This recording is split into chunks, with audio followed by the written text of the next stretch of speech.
Rivoyat qilinishicha, qiyomat kunida birinchi bo'lib namozni tark etuvchilarning yuzlari qorayadi.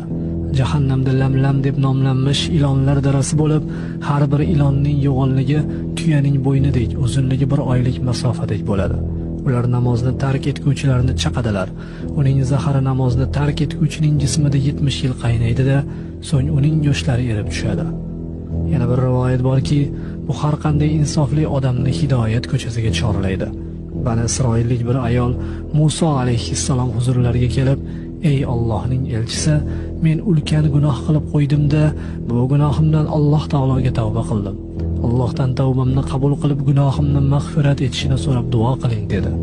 Muso alayhissalom undan "Nima gunoh qilding?" deb so'ragan edi. U "Ey Allohning payg'ambari, men zino qilib bola tug'dim-da, so'ng uni o'ldirdim" dedi.